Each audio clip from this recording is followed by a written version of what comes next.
સત્યનો પાયો મજબૂત થાય, તપનો પાયો મજબૂત થાય, વિશ્વાસ રૂપી સ્તંભ ખોડાઈ જાય, ત્રણેય વસ્તુ એકત્રિત થઈ ગયા પછી કોઈના ચરણના અધિકારી બની જવું જરૂરી છે. કોઈનું દાસપણું સ્વીકારી લેવું પડે. એટલે ચોથો પાયો છે શરણાગતિનો અથવા તો પ્રાપ્તિનો. પુરુષાર્થ કરતા કરતા આ પંથ પર ધીરે ધીરે હાલતા હાલતા કોઈનું શરણું સ્વીકારી લેવું. પછી ગમે એ પંથ હોય, કોઈ જાગ્રત પુરુષના ચરણમાં બેસી જવું, કોઈ બુદ્ધ પુરુષના ચરણમાં બેસી અને પૂરેપૂરી શરણાગતિ સ્વીકારી લેવી.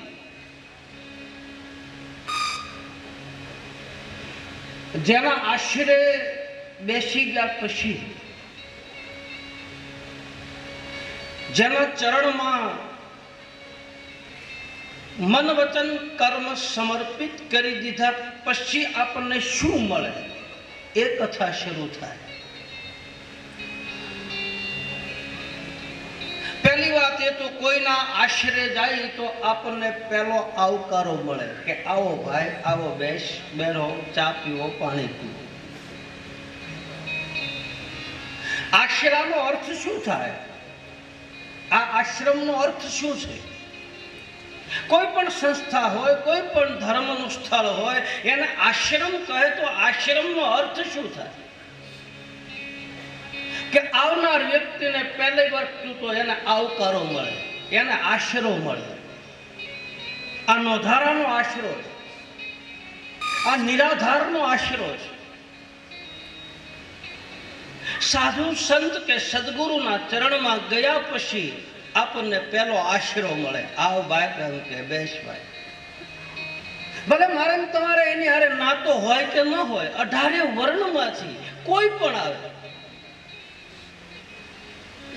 આશરે આવ્યા પછી એને આવકારો મળે, આશરે આવ્યા પછી એને આહાર મળે છે, એને ટુકડો મળે, અથવા તો એને ભક્તિનું ભાતું મળે. કોઈના આશરે ગયા પછી આશ્વાસન મળે.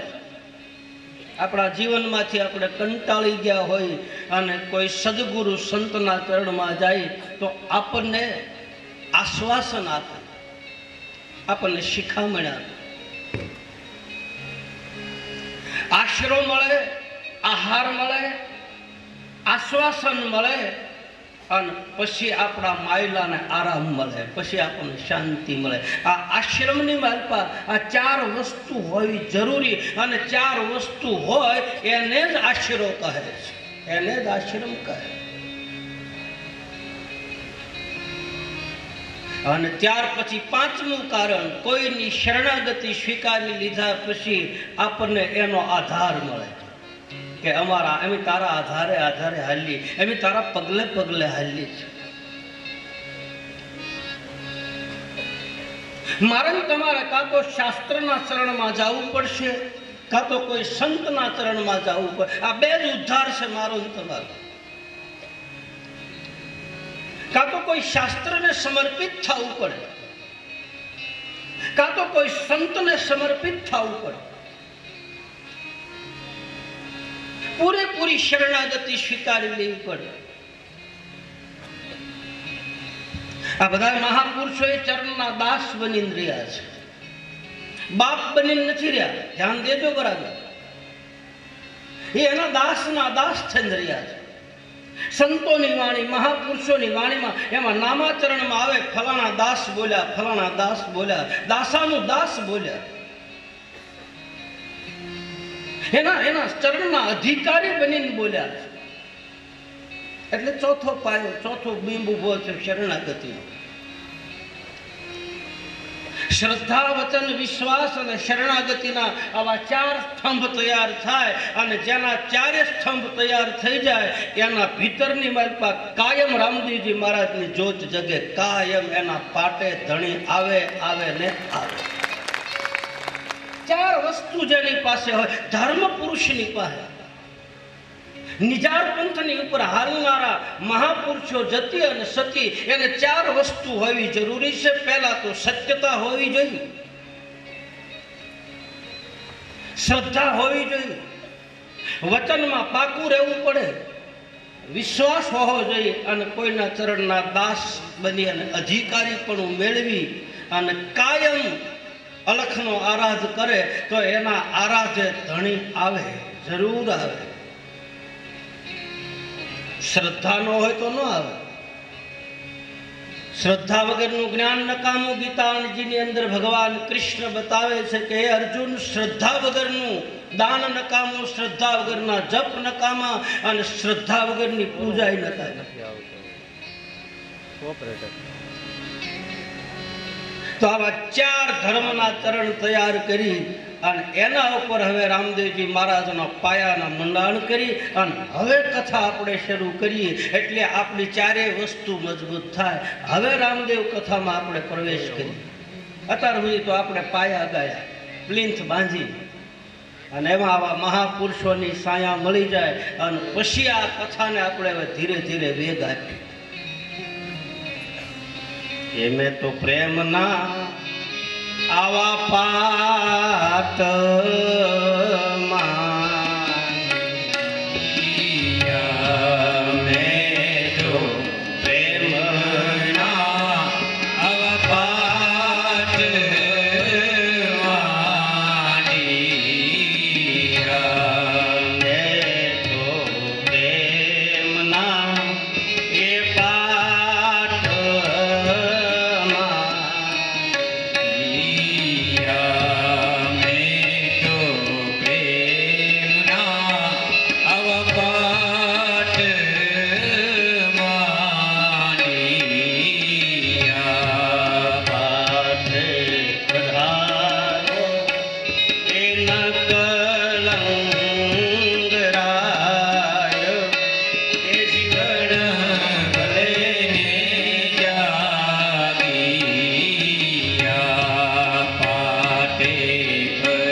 ભજનની માલપા એક કડી એવી છે એમાં સંતો અને મહાપુરુષો ચર્ચા કરે છે. આ એક કડીમાં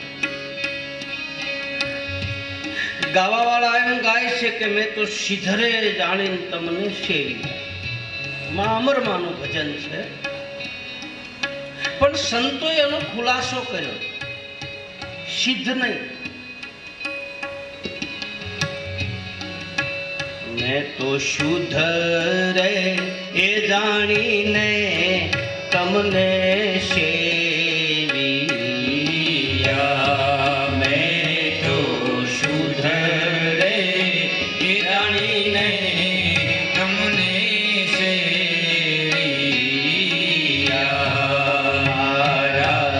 રુદિયામાં દિવસ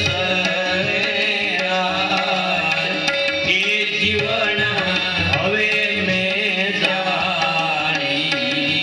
આનો અર્થ આ થાય, હવે મને ખબર પડી કે મારા ભીતરમાં તત્વ પડ્યું છે, તારા ચરણ સેવા પછી જાણ્યું.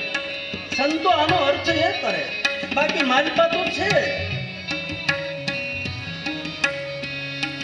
મારા રુદિયા યા દિવસ ને રાત એ જીવન હવે મેં જાણ્યા.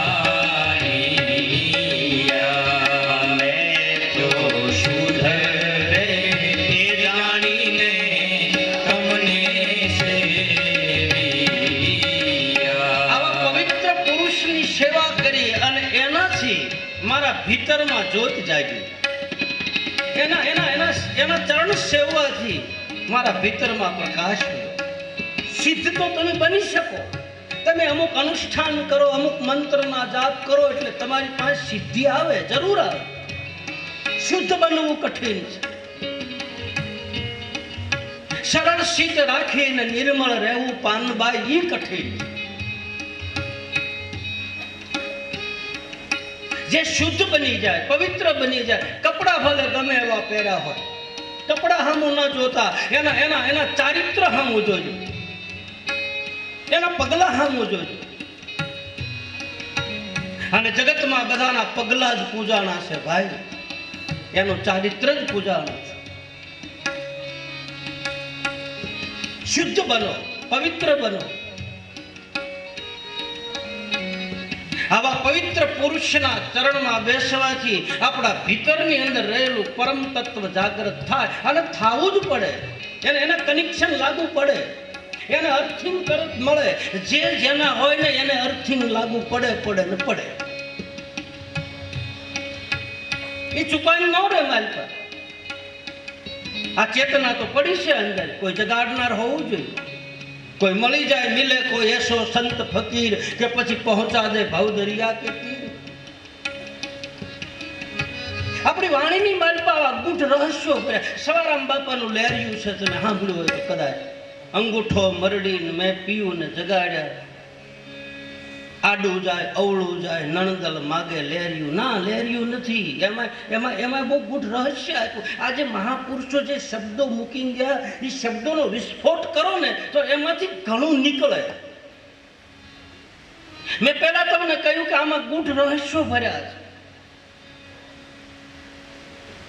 ગાવાવાળા એમ ગાય, અંગૂઠો મરડી મેં પીયું ને જગાડ્યા, ગોરી તન શેની આવે ઊંઘ, આડું જાય અવળું જાય નણદલ માગે લહેર્યું. લહેર્યું સવારામ બાપા નું કરવાનું હતું, લહેર્યું તો માતાજી ઉપર. પણ એમાં એને ચોખવટ કરી, શબ્દોને જુદા પાડ્યા. જ્યાં અંતરો આવતો હોય ને અંતરો આવે, જ્યાં વિરામ આવતો હોય ને આ વિરામ આવે, જ્યાં પૂર્ણ વિરામ આવતો હોય ને આ પૂર્ણ વિરામ આવે. ભણતા હોય એને ખબર હોય, અમુક એક લીટો હોય, બે લીટા હોય, આમ વચ્ચે બે લીટા હોય, એ બધા અંતરા છે આ ગાવામાં. જ્યાં જ્યાંની લય પૂરી થાય ત્યાં જ કરવું પડે. હા, એના માટે થોડી બાંધછોડ કરવી પડે. રાગ રાગડીમાં કદાચ થોડોક માલપા ભેળસેળ કરવી હોય તો કરી શકે, બાકી મૂળ શબ્દ તો રહેવો જોઈએ. એને છૂટું પાડે છે, ગાવા વાળા ભેગું પાડે. અંગૂઠો મરડી મેં પીયું ને જગાડ્યા રે, ગોરી તન શેની આવે આડું જાય અવળ જાય નણદલ લે આર્યું રે, નણદલ લે આર્યું રે, નણદલ લે આર્યું. સવારામ બાપા દાસી જબુ ને કહે, હે જબુ લે આર્યું આયા છે, ગોતી લેજે ગોતી લેજે, ભીતર છે ક્યાંય બહાર નથી, તારી માલપા છે. એને ગોતણે ચડવું પડે, ગોતવા માટે આડું જાય અવળું જાય. તારા ભીતરમાં પડેલી વસ્તુ છે, એને ઝાંખીને જો જણાશે તો સાસો સિતાર દિલમાં. સતાર બાપુ લખે દાસ સતારા.